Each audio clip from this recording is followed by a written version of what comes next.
ক্ষমতা হারানো আওয়ামী লীগ মাঠে না থাকায় নতুন রাজনৈতিক সমীকরণে বিএনপির নির্বাচনী প্রতিদ্বন্দ্বী হওয়ার চেষ্টা করছে জামায়াত ইসলামী।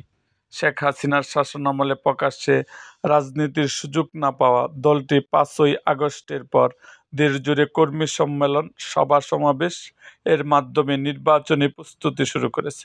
দুই যুগের মিত্র বিএনপির চেয়ে সংস্কার ও স্থানীয় সরকার নির্বাচনে জামায়াতের অবস্থান ভিন্ন, যা শেখ হাসিনার পতন ঘটানো অভ্যুত্থানের সূত্রপাত করা ছাত্র নেতৃত্বের কাছাকাছি। ছাত্র নেতৃত্বের সঙ্গে জোটের কথা শোনা না গেলেও অন্য দলগুলোকে নিয়ে বিএনপির বিকল্প নির্বাচনী মোর্চা তৈরির চেষ্টা করছে জামায়াতের নায়েবে আমির ডক্টর সৈয়দ আবদুল্লাহ মোহাম্মদ তাহের বলেন, বিএনপি আর জামায়াতের আদর্শ ও কর্মসূচি ভিন্ন। দেশের স্বার্থে ফ্যাসিবাদ উৎখাত এবং গণতন্ত্র পুনঃপ্রতিষ্ঠার জোট হয়েছিল। পরবর্তীতে পরিস্থিতি যে যার আদর্শে রাজনীতি করছি, এর মানে এই নয় বিএনপির শত্রু হয়ে গেছে জামায়াত।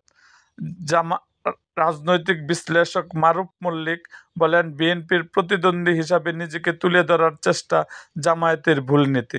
জামায়াত 71, 86, 96 ভুল রাজনীতি করেছিল, এবারও তাই করছে। জামায়াতের সমর্থনে 5 থেকে 10% ছোট দল হয় বিএনপির সঙ্গে প্রতিদ্বন্দ্বিতায় জামায়াতেরই ক্ষতি হবে।